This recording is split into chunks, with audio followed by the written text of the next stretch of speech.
Saludos cordiales, gracias Ecuador por estar con nosotros. Este es el programa Hora 25. El fin de semana que concluye, hoy justamente, ha estado cargado de acontecimientos que marcan momentos básicos en la historia del Ecuador. Oficialmente se produjo la salida de Jorge Glass de la vicepresidencia de la República. Esta separación se produce luego de la condena que fuera objeto por parte de la Corte Nacional de Justicia. En su reemplazo fue escogida María Alejandra Vicuña. La designación se realizó ayer en la Asamblea Nacional e inmediatamente se efectuó la ceremonia de juramentación. Hoy día, este día domingo, la Comisión de Fiscalización del Parlamento resolvió dar por terminado el proceso de juicio político que se había iniciado contra el ex vicepresidente Jorge Glass. Estos dos hechos se convierten en sucesos centrales en un momento de la historia política del Ecuador. El nuevo régimen de Lenín Moreno, yo diría, no alcanza a acomodarse apropiadamente en su gestión administrativa. Y el anterior gobierno, el de Correa, que estuvo 10 años en vigencia, no logra entender que dejó de ser poder. Por delante está la consulta popular que resulta un concurso trascendente para el actual presidente. Casi se podría decir que es una prueba de supervivencia. Gracias entonces a nuestra audiencia y gracias a nuestros invitados. Agradezco la participación esta noche aquí en el estudio de Teleamazonas de Alexandra Ocles. Alexandra Ocles es la secretaria de Gestión de Riesgos. Nos acompaña también María Paula Romo. María Paula Romo fue asambleísta constituyente. Agradezco la participación de Daniel Mendoza, asambleísta de la bancada de Alianza País y Unidad Primero. Y agradezco la presencia aquí en el estudio de Carlos Larreategui, analista de temas políticos, de temas sociales. Natalie, buenas noches. Buenas noches, Andrés y amigos televidentes. El Legislativo se reunió ayer para elegir a la segunda mandataria del Ecuador de una terna enviada por el presidente Lenín Moreno. Asambleístas de Alianza País, Suma y de otros partidos tiran los votos necesarios. La designación de María Alejandra Vicuña se logró con 70 votos a favor, 17 en contra y 19 abstenciones. José Serrano informó que el presidente Moreno envió un oficio excusándose por no haber podido asistir a la posición de su nueva vicepresidenta debido a un accidente que sufrió en el transcurso de esta semana. ¿Jura usted que cumplirá fielmente las funciones otorgadas por la Constitución de la República del Ecuador? Juro. Vicuña estará en el cargo hasta el 2021. Según dispone la Constitución, el presidente Lenín Moreno deberá definir las funciones de la vicepresidenta por decreto. Hemos dedicado cada uno de los días a cumplir con el plan de gobierno, que está en plena ejecución. Las misiones Toda una Vida, la Minga Agropecuaria, las Brigadas de las Manuelas, Impulso Joven, Médico del Barrio. Y no perderemos un solo segundo en peleas estériles entre nosotros. Las bancadas de Creo y el Partido Social Cristiano abandonaron el salón cuando Vicuña entró, mientras ella les despidió con la mano. En su discurso tras juramentarse en el cargo, Vicuña agradeció la confianza del presidente Lenín Moreno y se refirió al contexto político actual. Son complejas las circunstancias de la política nacional en las que asumo esta enorme responsabilidad histórica. Pero es precisamente en estos momentos donde debe verse el temple de quienes nos asumimos como revolucionarias. María Alejandra Vicuña, psicóloga de profesión, heredó la vena política de su padre y mentor Leonardo Vicuña, un dirigente de Alianza País que fue defensor a ultranza de Rafael Correa y hoy está con Moreno. Vicuña inició su vida política en el movimiento Alianza Bolivariana Alfarista, que apoyó la conformación de Alianza País en el 2006. Es adherente del partido de gobierno. Con la victoria de Correa, su primera función fue la de coordinadora regional de talento humano del Servicio de Rentas Internas. Sin embargo, su empuje político se dio a conocer en la Asamblea Nacional, a la que llegó como representante de Guayas en 2009 bajo el paraguas de País y luego fue reelegida en 2013. Fue miembro de las comisiones especializadas que trataron las leyes para las enmiendas constitucionales, en donde se reformó la Carta Magna para permitir la reelección indefinida. Lo de fondo es la reelección y eso lo hemos dicho. Ese ha sido los otros son en el marco de un proceso de enmienda. Sin dudas hay otros temas que corregirlos. ¿Por qué no hacerlo? Hoy ha aceptado con entusiasmo la tarea de impulsar lo contrario. Podemos cambiar de opinión, porque la política, la sociedad y la democracia son procesos dinámicos, pero lo que no nos podemos permitir es cambiar de principios, es afectar nuestras convicciones, y esas en este valioso equipo que lidera nuestro querido compañero presidente Lenín Moreno Garcés están intactas. La terna para reemplazar a Jorge Glass en la vicepresidencia estuvo integrada por 3 mujeres plenamente ligadas a la Revolución Ciudadana de Rafael Correa: Vicuña, la canciller María Fernanda Espinosa, quien se inauguró como canciller en el 2007, y la ministra de Justicia Rosana Alvarado, una feroz defensora de la reelección indefinida en el 2015. Hoy creen plenamente en la alternancia del poder.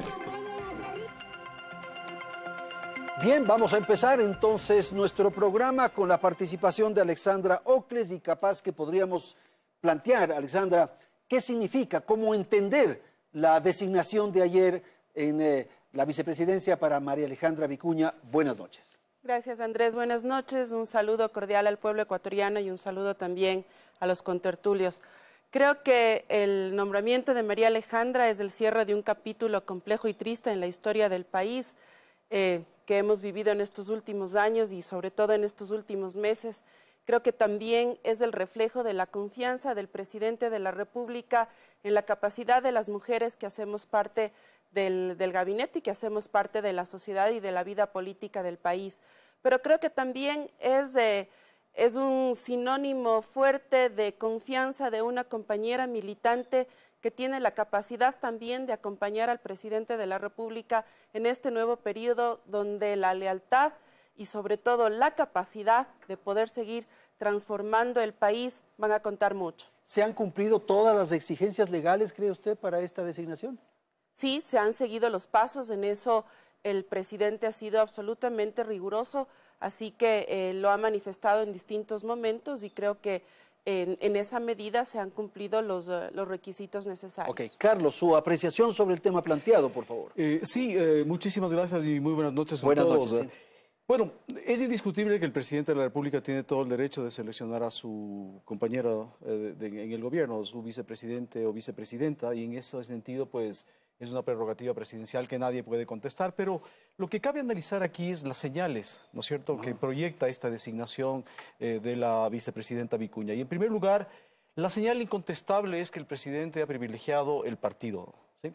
Ha privilegiado el partido, ha privilegiado la cohesión del partido por sobre otras cosas. Las expectativas del país era realmente la descorreización del Estado, era la restitución de la institucionalidad, la restitución de la democracia, porque obviamente más allá de las palabras y de los adjetivos y de que vivimos en democracia, los hechos de estos últimos 10 años han demostrado incontrastablemente que vivimos un gobierno dictatorial, un gobierno autoritario, donde no se respetaron las libertades, donde hubo persecuciones, donde hubo violaciones de las libertades fundamentales de los ciudadanos. Y la verdad es que el pueblo y el país y los ciudadanos esperábamos, ¿no es cierto?, que el presidente opte por este camino y quizá, no está descartado esto, pero quizá la designación de la vicepresidenta podía haber lanzado una señal. Yo creo que si bien tiene la prerrogativa el presidente de nombrar al vicepresidente, podía haber escogido otra persona que le conectara con otros sectores. Pero hay quienes dicen que quien ganó la elección fue Alianza País, esta tendencia, esta propuesta, este proyecto, como quiera llamarse, y que debía seguir en esa línea. Pero yo creo que hay que ver que hay un 50% del país que realmente estuvo polarizado. Yo digo, ¿no es cierto? Idealmente, es como yo veía, tiene todo el derecho el presidente, pero creo que fue un error político porque él pudo haberse conectado con otros sectores al haber designado a una persona que quizá le enlazara con otros sectores de la sociedad. Y segundo, creo que también perdió la oportunidad de buscar un apoyo clave en temas y tareas fundamentales como por ejemplo la economía. Pero sin duda es un derecho del presidente, pero considero que pudo haber aprovechado esta ocasión con la designación de un vicepresidente que quizá se enrumbara por estas líneas y que fortaleciera más bien su gestión y le permitiera conectarse. Lo que ahora sucede es que el presidente se está trincherando dentro del partido y daría la impresión de que el modelo va a ser el mismo. Y eso es algo que quizá todos los ecuatorianos o la gran mayoría de los ecuatorianos no esperan. Entonces, habrá que verlo desde esa óptica también. Gracias, Carlos. Daniel, hay quienes leen desde otra perspectiva y señalan que la propuesta del presidente es justamente tomar, controlar el partido. Que eso le resultó bien cuando le encargó la vicepresidencia. De alguna manera obtuvo ese resultado. Ahora, con una oficialización ya con tiempo más largo, ¿cuál es la apreciación que usted tiene sobre lo que ocurre internamente en Alianza País? Buenas noches, Andrés, sí. María Paula, Alexandra, Carlos y a todos los ecuatorianos. Bueno, yo discrepo mucho con Carlos, con mucho respeto, pero discrepo porque en realidad las señales que el presidente viene dándole al país desde el inicio es precisamente esa apertura al diálogo, esa conexión con los demás sectores y entendiendo que recibió un país polarizado que debía reconciliarlo. Y eso lo ha demostrado durante estos ya varios meses de gobierno. Y desde el apoyo también que le hemos dado desde la Asamblea Nacional, nosotros respaldamos la decisión que él tomó, que como bien lo dice Carlos, es una prerrogativa del presidente, es una decisión que solamente la puede tomar él. Yo no creo que él haya priorizado los intereses partidistas por encima de los intereses nacionales. Lo que creo es que María Alejandra, desde el momento en que fue encargada, demostró precisamente esa capacidad, demostró esa lealtad, demostró ese compromiso con los más altos intereses de todos los ecuatorianos y demostró algo muy importante, que es que justamente ese antivalor de la soberbia debemos dejarlo atrás. No podemos decir que todo lo que se hizo en los 10 años anteriores fue perfecto. Y María Alejandra, así como María Fernanda y también Rosana, demostraron eso. Bueno, que esa es el era la momento de idea, corregir. romper al partido de alguna manera. Pero no creo que la designación de la vicepresidencia en realidad sea la última decisión o la última señal que tenga que el presidente demostrarle al país, porque, repito, lo viene demostrando en reiteradas ocasiones y ahora está en juego muchísimo más. Esa reinstitucionalización, esa defensa de la democracia, se va a ver en juego ahora con la consulta popular. Eso es lo que tenemos que ahora nosotros decirle al país, porque la consulta sí es verdaderamente esa herramienta para reencauzar un proceso político, para corregir errores que en el pasado le han hecho muchísimo daño al país, y por eso estamos aquí diciéndole al país claramente que las decisiones del presidente van afín a los más altos intereses de todos los ecuatorianos. Ok, María Paula, por favor, buenas noches. Buenas noches, gracias. Andrés, y a los colegas de panel. Muchas gracias por la invitación, qué gusto estar aquí. Yo diría que hay varias respuestas, varias reacciones posibles. Ajá. Por un lado, yo, por ejemplo, digo que bueno que Glass ya no es vicepresidente, porque era precisamente la persona encargada de los sectores estratégicos. O sea, también hay mucho ahí que no termina de aclararse, ¿no? Qué bueno que Glass ya no está ahí.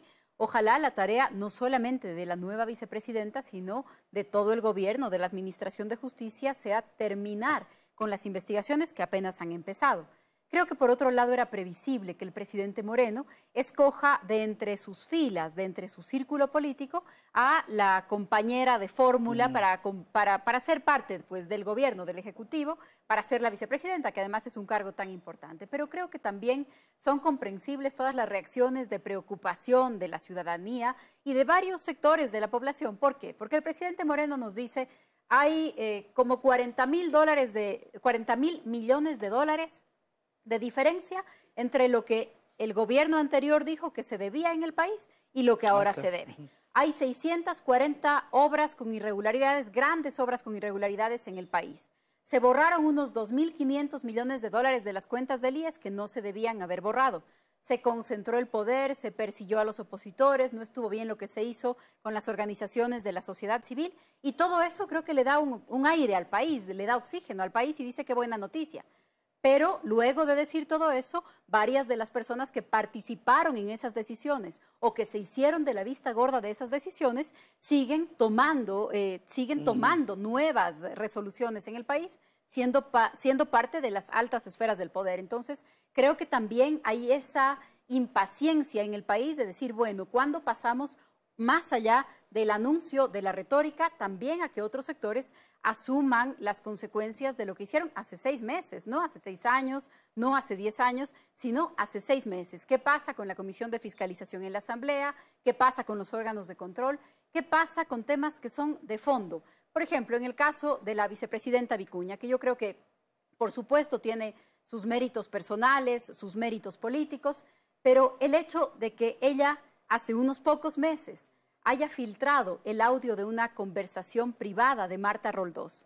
Es un tema que no deja de recordar la ciudadanía. Yo no dejo de recordarlo. Entonces creo que también es momento de, más allá del discurso, pasar a los hechos. María Alejandra Vicuña ha dicho el día de ayer en la Asamblea Nacional que ella espera ser una vicepresidenta de diálogo, de acercamiento, de reconciliación. Creo que un buen comienzo sería, más allá de unas disculpas por algo así, sino que el gobierno entero, no solo ella, nos diga si van a desmantelar el sistema de espionaje político que estuvo operando en los últimos años y que esta filtración fue solamente una pequeña señal de eso. Los sectores de oposición, más bien de derecha, Alexandra, cuestionan la designación de María Alejandra por su planteamiento y su tesis ideológica, sus propuestas ideológicas. ¿Usted cree que es válido un juicio desde esa perspectiva? Andrés, creo que juzgar anticipadamente a María Alejandra es... Bueno, tiene ya algunas señales de una conducta más radical, digámoslo así. Muchos de nuestros compañeros son y somos radicales en un sinnúmero de temas. Digamos, cada uno tiene en su historia y en su devenir político, tiene un sinnúmero de temas que son fundamentales y que le dan convicción precisamente a su quehacer político. Y creo que en ese sentido, María Alejandra y conjuntamente con nuestro presidente han planteado un gobierno de diálogo, un gobierno desde la pluralidad, un gobierno de distintas voces donde se puedan escuchar, y sin duda el diálogo es parte de la vocación de esta gestión de la revolución en este tiempo. Creo que eso nos ha permitido obviamente tener la mirada a ras de suelo para identificar aquellos aspectos en los cuales se cometieron errores, y precisamente por esos errores cometidos en los cuales nos hacemos responsables de los aciertos y también de esos errores, es que trabajamos articuladamente para poder solucionar y cambiar esos temas. ¿Y le preocupa el tema ideológico, Carlos? Bueno, yo lo que creo es que, digamos, hablando del tema de las señales de diálogo a los que se han referido, a mí me parece que básicamente pues, son formas, son buenas intenciones que está bien. Yo creo que han descomprimido al país. Había pues obviamente demasiada tensión cuando el presidente Correa estaba en el poder, insultaba y perseguía a todo el mundo, y eso pues encrispaba y estaba ya, yo creo que intoxicando a los ecuatorianos. Pero no hay nada tangible. El aparato correísta sigue intacto. Todas las leyes están intocadas, ley de comunicación, ley de universidades. Carlos, pero está preso un vicepresidente de Correa. Bueno, sí, de acuerdo, y eso es obviamente, sabemos de dónde provino eso, y fundamentalmente hay que reconocer además que eso no fue producto de las investigaciones internas del país, sino fue producto de toda esta ola de denuncias internacionales, y eso también debería llevarnos a cuestionar el papel de nuestras autoridades, de la Fiscalía, de los órganos de justicia. Pero yo creo que el presidente de la República tiene dos caminos, y ese es un tema de una misión que él tiene que definir, una misión además histórica.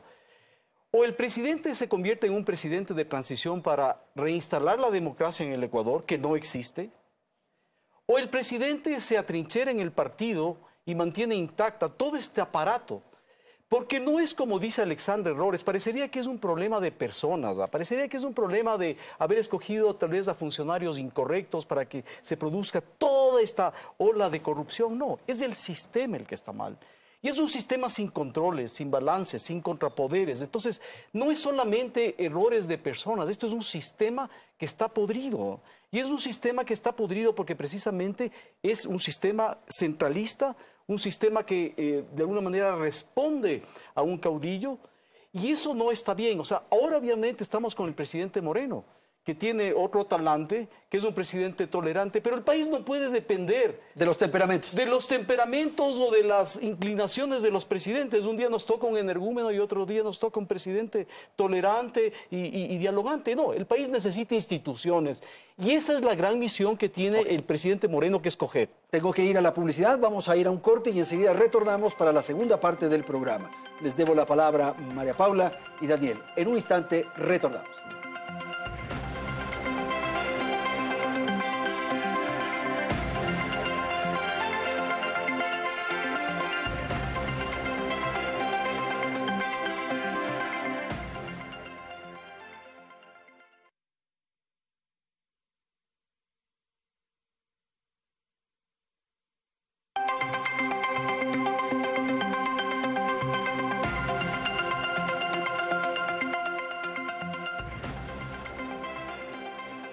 Continuamos con más de Hora 25.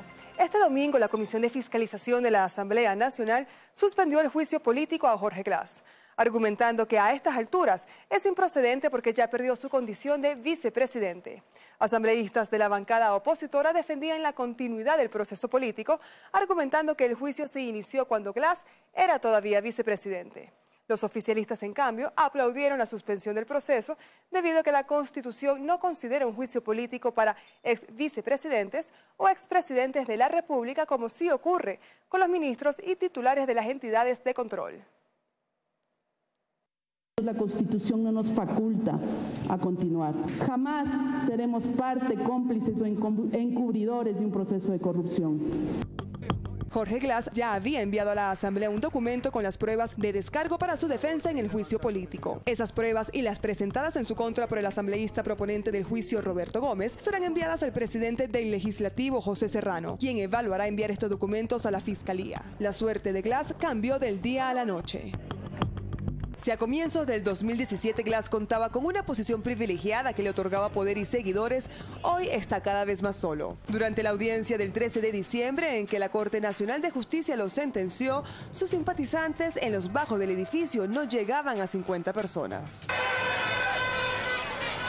El 2017 fue un año de elecciones generales para el Ecuador, matizado por la inesperada fragmentación de Alianza País. La ruptura del movimiento se afianzó cuando el 3 de agosto, a través del decreto ejecutivo número 100, el presidente Lenín Moreno dejó sin funciones al vicepresidente Glass. Quité las funciones que había encargado al vicepresidente de la República por una carta grosera que nos envió. Yo soy vicepresidente electo constitucional de la República y yo terminaré mi mandato.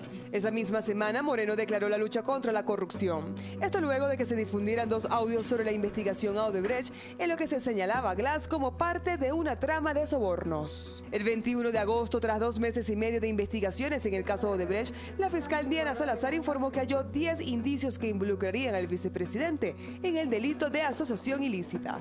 El 29 de agosto, el juez Miguel Jurado acepta la medida de prohibición de salida del país solicitada por la Fiscalía en contra de Glass durante la audiencia de vinculación. Sin embargo, el 2 de octubre se le reforzó la medida cautelar y se le dictó prisión preventiva.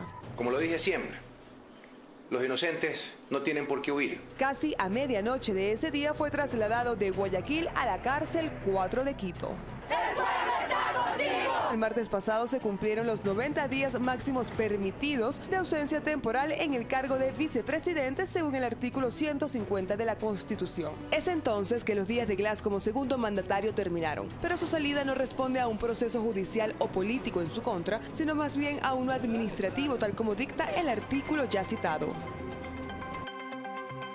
Pues bien, el caso Glass tiene una particularidad y es que se produjo primero una acción de la justicia y luego un intento de la acción de la tarea política, digamos.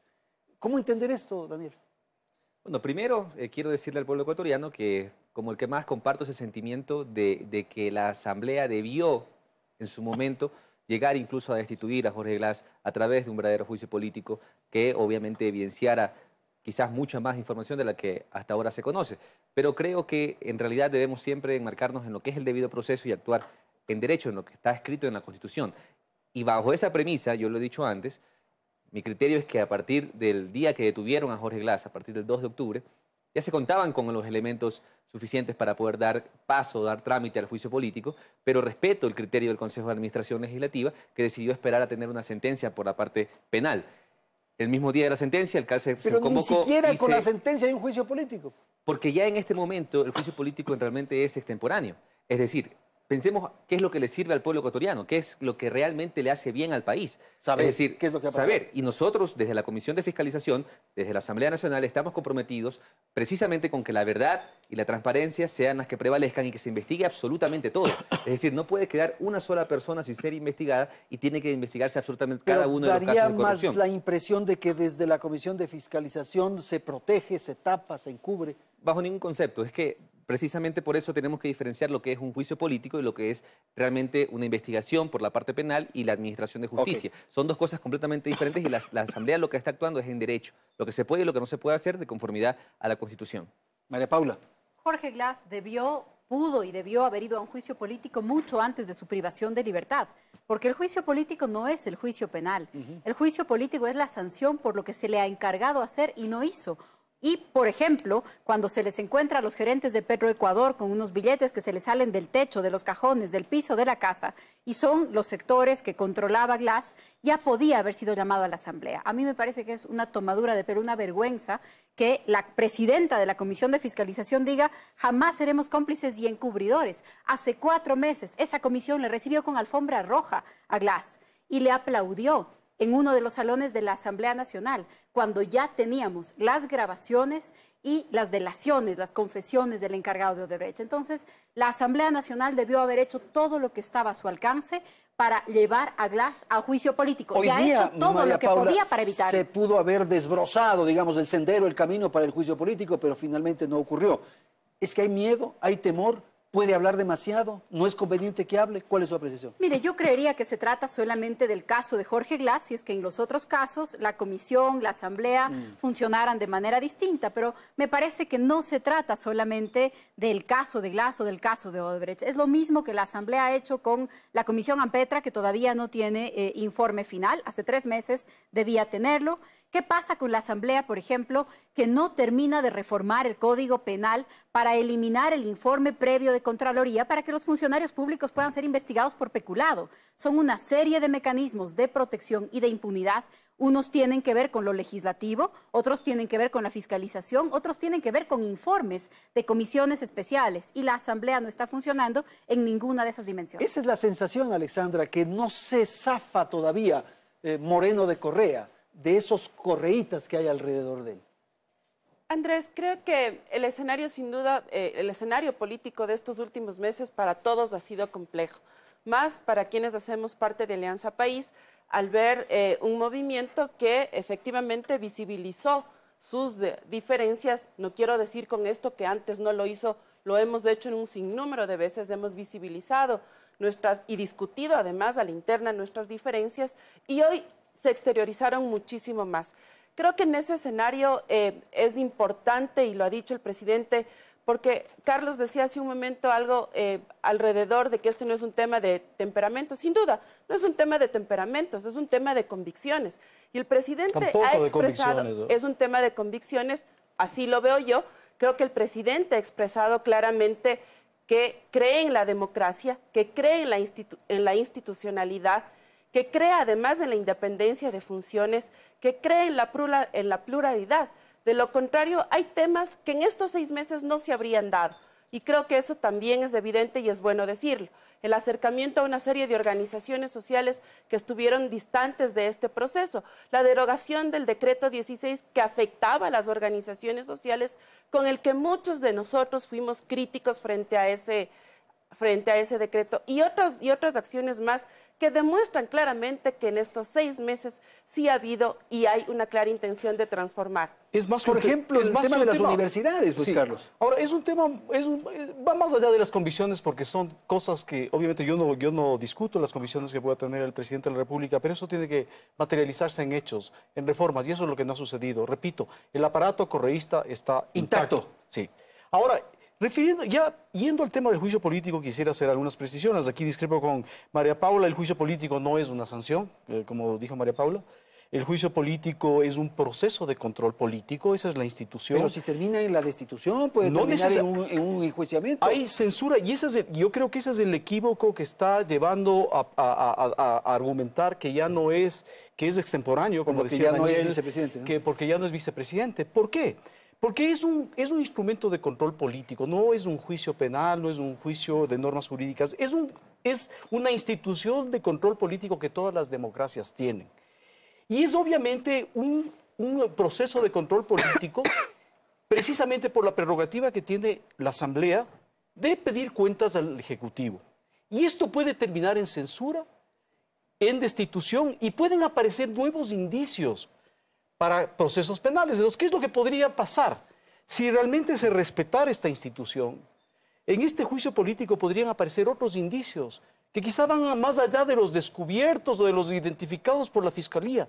Porque mire, Si vamos con el argumento, ¿no es cierto?, de la comisión y pues el argumento de Daniel y de Alexandra, sería muy sencillo para un presidente, un vicepresidente que ha cometido una felonía, que ha cometido un abuso, antes de que le llamen al juicio político, renunciar y me libero y me voy tranquilo a mi casa. Claro. Entonces, obviamente aquí se entiende, con este ejemplo, se entiende claramente que de esta manera se está desnaturalizando la función de control político que es el juicio político. Okay. Gracias, María Paula. Ahí en ese sentido, María Paula, tú quizás puedas aportar un poco más porque fuiste constituyente y Alexandra también, porque hemos revisado las actas y en realidad en la constituyente no se debatió ampliamente sobre esto. Es decir, diferenciaron ustedes el proceso, se dejó así.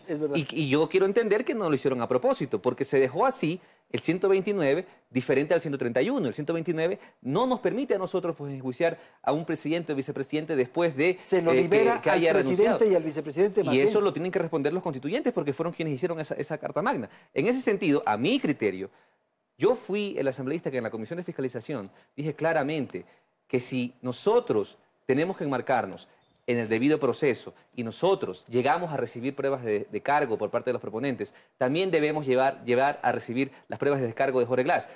Jorge Glass decidió hacerlo por escrito el día de hoy, pero la comisión sí ha respetado el debido proceso y lo que yo quiero dejarle claro al pueblo ecuatoriano es que nosotros desde la comisión y personalmente desde la Asamblea Nacional, el compromiso es para que se investigue absolutamente todo, que la verdad salga a la luz. Yo tengo serias preocupaciones por la información que se conoce, es decir, efectivamente lo que hoy se conoce como este entramado de corrupción de Odebrecht, donde estuvo vinculada la Contraloría, el excontralor Carlos Polit y otros funcionarios públicos, apenas es la punta del iceberg, apenas es, como dijeron estos brasileros, un pago previo, un peaje. Es decir, hay que llegar incluso a determinar dónde está el dinero, la ruta del dinero para beneficiar realmente a los ecuatorianos. El pueblo ecuatoriano no come de juicios políticos. Y este capítulo, lo positivo de esto es que al cerrarlo, ya la Asamblea se puede preocupar de los verdaderos temas que le preocupan a los ecuatorianos, los temas de carácter económico. Y lo que nos corresponde a nosotros es cerrarlo sin dejar de que se investigue absolutamente todo. No comemos de los juicios políticos, es evidente, pero de lo que se nos llevaron, sí. Habríamos comido si no se llevaban, claro. Y por eso tenemos que investigar absolutamente todo.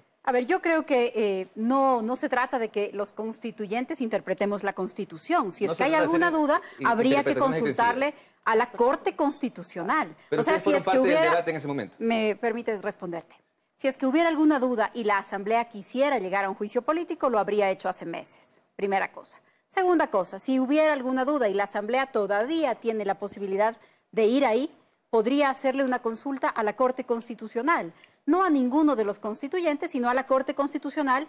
Yo te diría que en un sistema en donde se califica al Estado como un Estado constitucional de derechos y justicia y se prevé que los funcionarios se hagan cargo de sus actos, sí deberían ser tratados con la misma lógica que se aplica para los otros funcionarios del Ejecutivo en la propia Constitución, que es que puedan ir a un juicio político hasta un año después de su cargo. Pero además, la Comisión de Fiscalización no solamente tiene que cerrar el juicio político y dedicarse a lo económico, porque eso no hace la Comisión de Fiscalización. La Asamblea, me refiero. La Comisión de Fiscalización debería dedicarse al juicio político de Augusto Espinosa, al de Carlos Ochoa, al de Richard Espinosa, al de Patricio Rivera, que no le cuadran las cuentas en 40.000 millones de dólares. O sea, la Comisión de Fiscalización, si tuviera la decisión de hacer su trabajo, no solamente tiene que ocuparse en cerrar el caso de Glass. O llamarle al ministro de Finanzas ahora mismo. En este momento cerrar el caso de Glass. Hay una lista de funcionarios que la Comisión totalmente de acuerdo. Hay que investigar a cada uno de los funcionarios que han traicionado al pueblo ecuatoriano. Alexandra.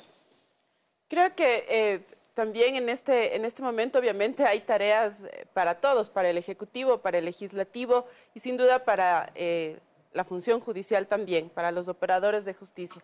Y en esa medida el presidente también nos ha planteado un reto fundamental, que es lo de la consulta popular, precisamente para que podamos entrar en un proceso de cambio, en un proceso de transformaciones profundas, aquellos temas que son sensibles ante la sociedad. Todos nosotros vamos a estar de acuerdo en que luchar contra la corrupción tiene un sentido vital en esta sociedad. La corrupción tanto en el espacio público como también en los sectores privados. Ese es uno de los paradigmas que deberíamos impulsar todos en la transformación de los patrones culturales de nuestra sociedad.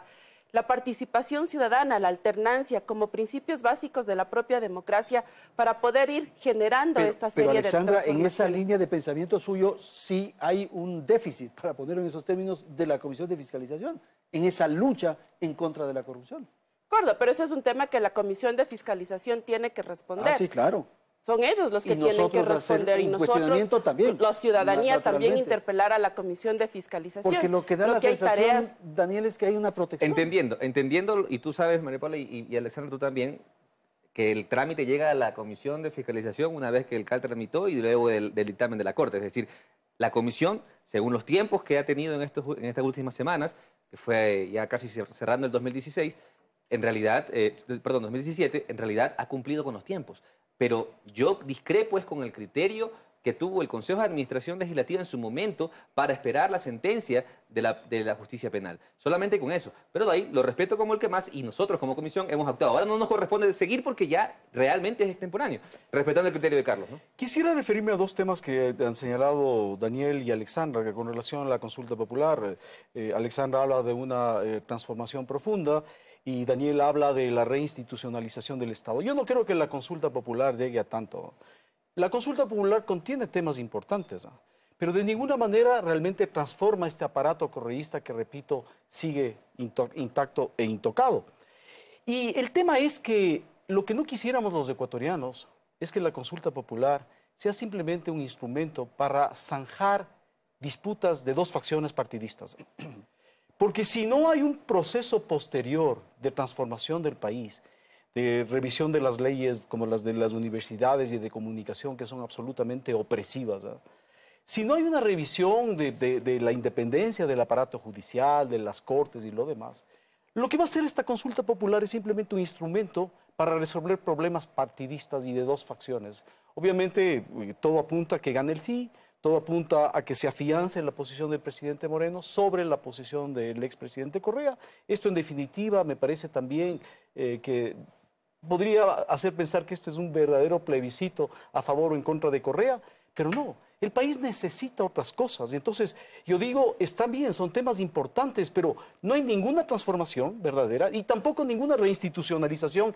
Y ese es el tema que debe abordar con verdadera seriedad y compromiso el presidente Moreno. Yo creo que ese es el siguiente desafío que él debe acometer. Okay. Vamos a ir a una... A ver, Alexandra, sí. Sí, es que me parece que hay varios temas que Carlos nos plantea y que no son así. Primero, es un error, pero craso error, asumir o pensar que la consulta sirve para zanjar una disputa entre dos liderazgos.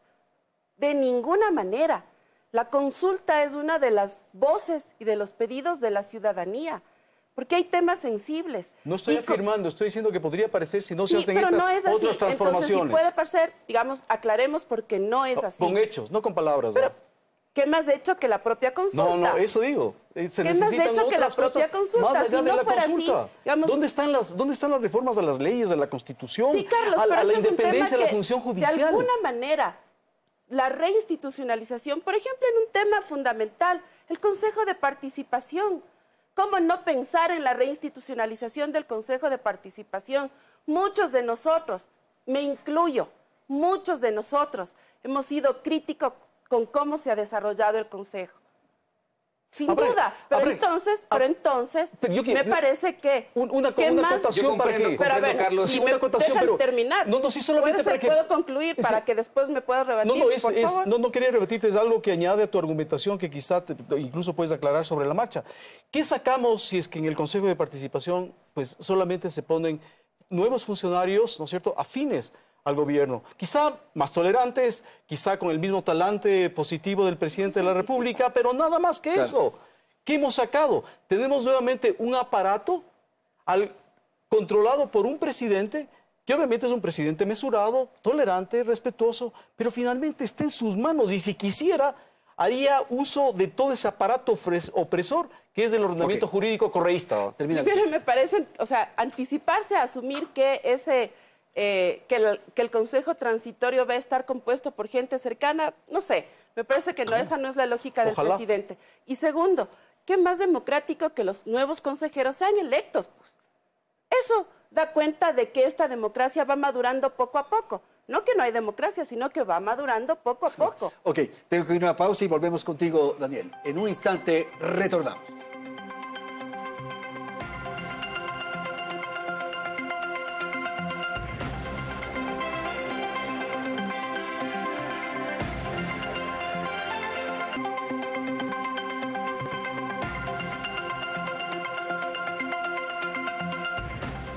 Gracias por continuar en Hora 25.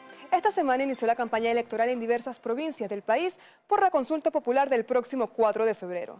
Este fin de semana Manabí concentró las actividades propagandísticas que cada día toman mayor fuerza. En total, 16 organizaciones políticas y 24 sociales están certificadas por el CNE para la realización de la campaña.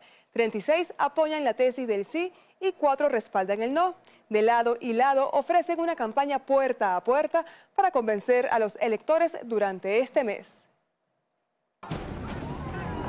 Rafael Correa llegó al país el pasado viernes para dirigir personalmente la campaña por el no. Fue en Guayas y Manabí que arremetió contra un referendo que considera inconstitucional.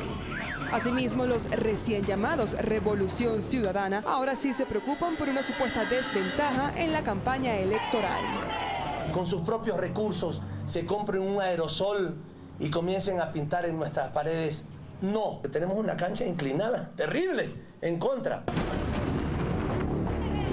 Por su parte, el ala morenista de Alianza País realizó el lanzamiento de la campaña de la consulta popular con un festival en la Plaza Grande. Para los asistentes, fue una mala noticia que Moreno no haya podido asistir a ese mitin debido a un percance. Se disculpó vía Twitter. Democracia Sí, aunque no se inscribió ante el CNE porque no tiene personería jurídica, se unió a la campaña e inició en Quito una caravana que recorrerá el país en apoyo al sí en todas las preguntas. El movimiento cuenta con 600.000 adherentes y voluntarios.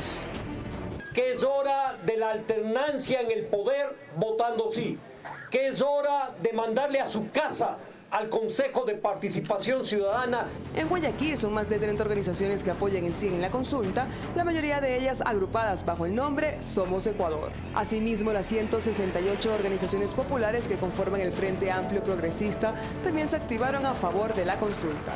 Para que devuelvan el dinero robado. Por eso sí, para que no puedan ser candidatos a ningún cargo público. La agrupación de Izquierda Unida Popular aseguró que realizará una campaña a pie puerta a puerta por el sí. 5.000 voluntarios junto a sectores del seguro campesino, jóvenes, profesionales, comerciantes, trabajadores. Cada una de las 36 agrupaciones sociales y políticas que apoyan el sí recibirán alrededor de $57.000 para contratar espacios publicitarios en medios y vallas, mientras que las agrupaciones que van por el no tienen un cupo de alrededor de $489.000. Estos montos no son entregados a cada agrupación, se dan a través del CNE a partir de un fondo general de casi $3.908.000.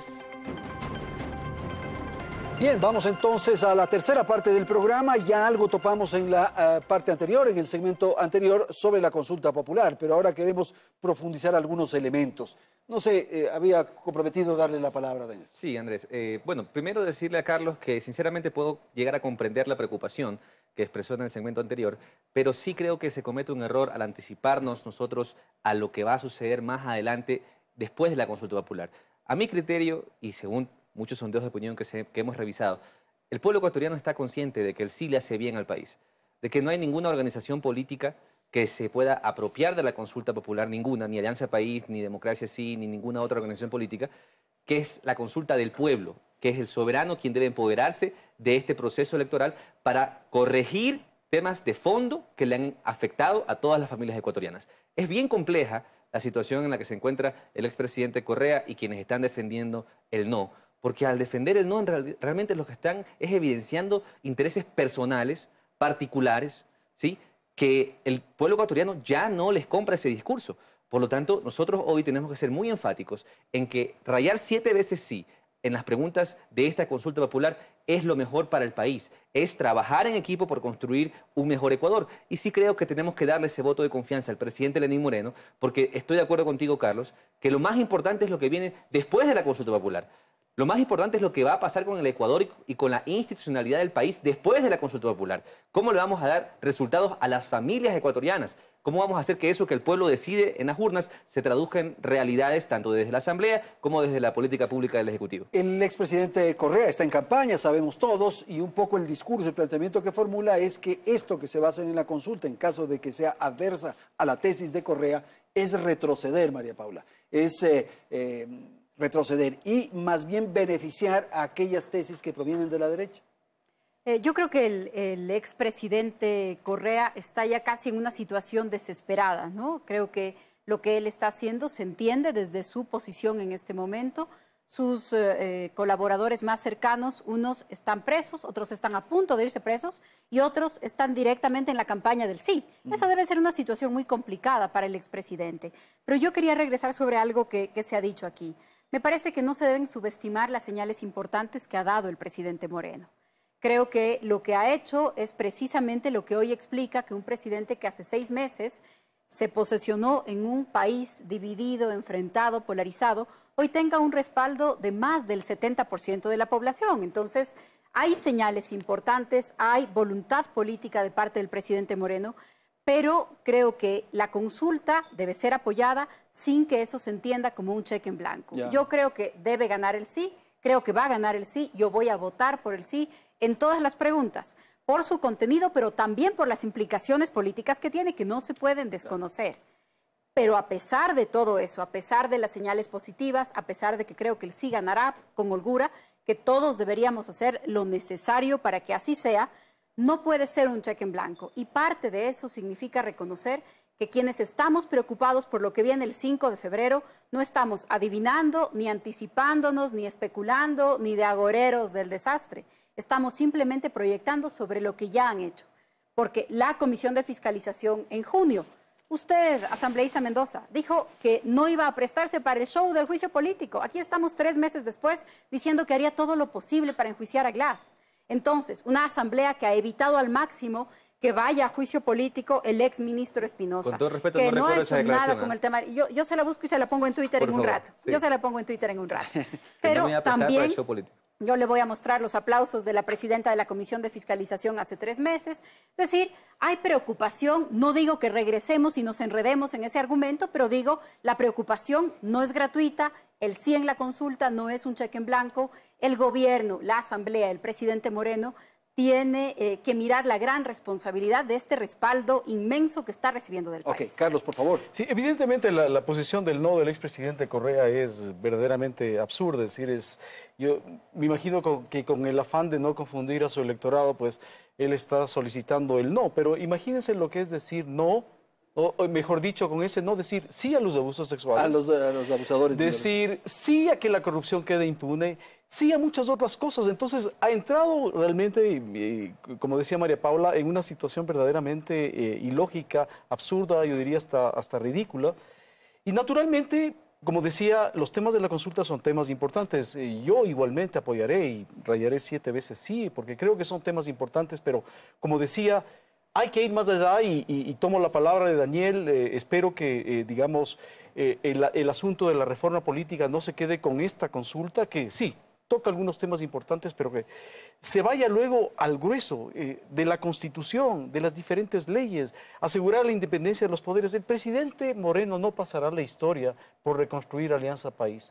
Pasará la historia por reconstruir la democracia en el Ecuador, democracia que fue liquidada por el expresidente Correa, nos guste o no nos guste, porque pueden hablar de democracia en la época de Correa, pero sabemos perfectamente lo que no es democracia. Y lo que no es democracia es persecución, es aplastar las libertades, es manejar el Estado al antojo personal del presidente, es crear un aparato, ¿no es cierto?, del Estado con cortes incluidas al servicio del caudillo. Eso no es democracia. Entonces, por ahí pasará el presidente Moreno y hago votos porque así sea. Alessandra, el mejor aliado que tiene Moreno en este momento es Rafael Correa. De hecho, ustedes están unidos, de alguna manera, por el sí, frente a Correa. Correa es el problema.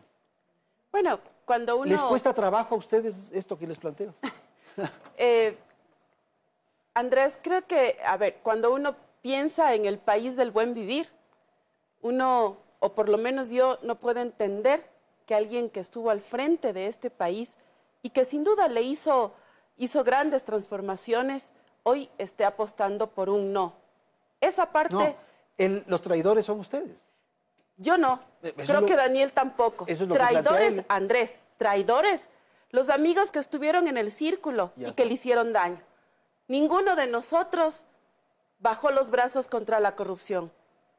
Ninguno de nosotros está dispuesto a socapar corrupción, venga de donde venga. Ninguno de nosotros está dispuesto a callarse por una serie de temas. Ninguno de nosotros.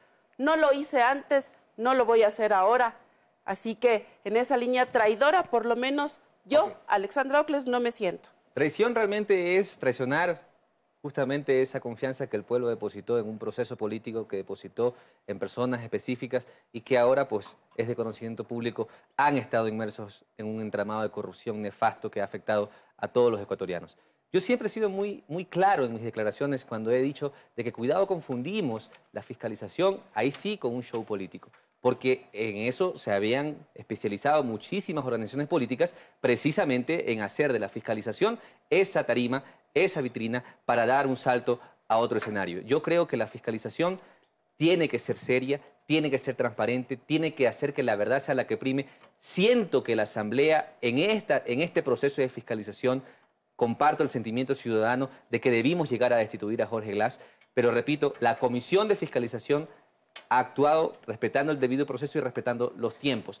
Eso no es ninguna respuesta. Es un tema de resultados, Daniel. Y no es ninguna respuesta para el ecuatoriano porque al final del día, repito, lo que el ecuatoriano quiere son resultados, como tú dices, Andrés, y a mi criterio, ya el cerrar esto tiene que darle resultados al país. ¿Tenían pavor de que hable Jorge Glass? No, yo incluso el día de ayer dije claramente, si ya se recibió las pruebas de cargo de parte del proponente en el juicio político, que se reciba a Jorge Glass y que diga todo lo que tenga que decir. Yo no creo que vaya a decir nada nuevo de lo que ya dijo en el proceso judicial, lo que ha dicho en sus entrevistas. Va a seguir defendiendo lo indefendible, pero que diga todo lo que tenga que decir. Porque, repito, aquí lo que tiene que primar es la búsqueda de la verdad y que todos estemos articulados para que no haya impunidad. Lo he dicho antes, la impunidad es propaganda para los delincuentes. Cuando queda impune un acto ilícito, entonces demás personas piensan que pueden seguir haciendo lo mismo. Y eso es lo que tiene que erradicarse en el Ecuador, que haya cero impunidad. Y por eso discrepo con respeto en el caso de lo que María Paula comentó hace un momento, porque en lo personal siempre he dicho claramente que no podemos confundir la fiscalización con el show político, refiriéndome a lo que pasaba en el pasado y lo que todavía ciertas organizaciones políticas hacen de la fiscalización. María Paula, por favor. Bueno, ojalá haya fiscalización y si para llegar a eso hay que hacer show, también ojalá haya show, pero alguien tiene que responder por cientos de niños violados en las escuelas sin que los casos lleguen a la fiscalía. Alguien tiene que responder por unas cuentas que no les cuadran por decenas de miles de millones de dólares. Alguien tiene que responder por el tema de la intermediación petrolera, por las refinerías repotenciadas que están dañadas unos meses después, por la otra que es un canchón gigantesco. Es decir, aquí hay muchas cosas que responder, así que si para eso hay que aguantarnos, los ciudadanos, los espectadores, un poco de show, por favor, déjelo pasar, pero hagan los juicios políticos y ojalá la justicia también haga su trabajo. Ok, vamos a terminar, un minuto cada uno. Carlos, por favor. Sí, bueno, yo diría que el problema no es ni de buenos, ni de malos, ni de traidores, ni de leales, porque parecería que simplemente se escogieron mal a las personas. Ese no es el problema es del sistema. Y en un sistema en donde no hay controles, donde no hay contrapesos, pasan estas cosas. Por lo tanto, si no se reforma el sistema político como tal, incluso el gobierno del presidente Moreno verá los mismos inconvenientes, verá actos de corrupción porque no hay controles. Entonces, eso tiene que estar claro y por eso es la importancia de reinstitucionalizar el país más allá de las personas. La segunda cosa que quería decir, creo que la Asamblea comete un serio error al no continuar con el juicio político que inició, al no terminar con la censura. La Comisión no tiene ninguna atribución para archivar el proceso y sobre todo se crea un nefasto precedente para el futuro.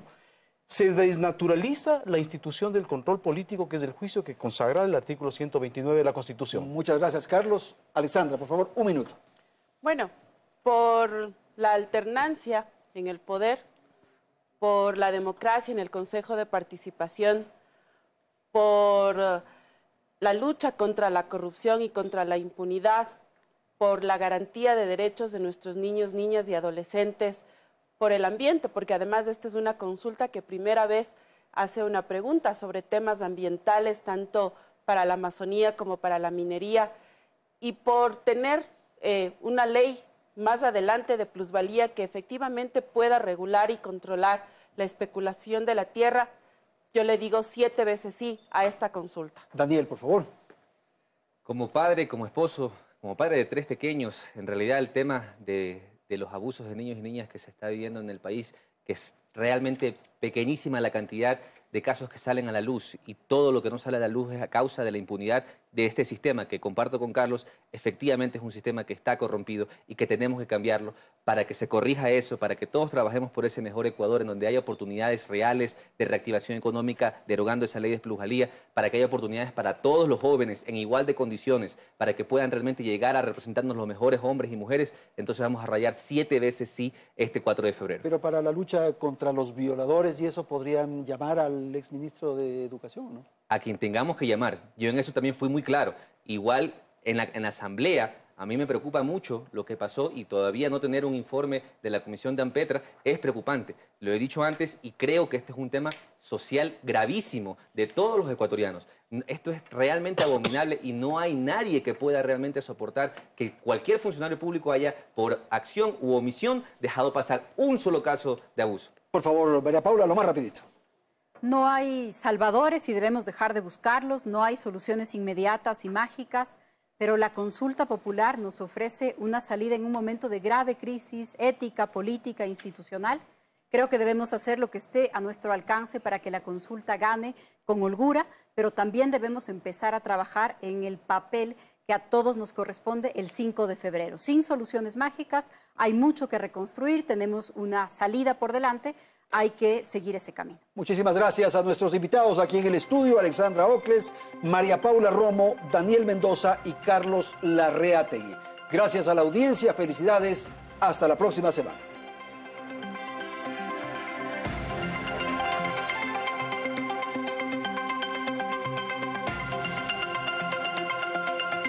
Teleamazonas presentó Hora 25 con el auspicio de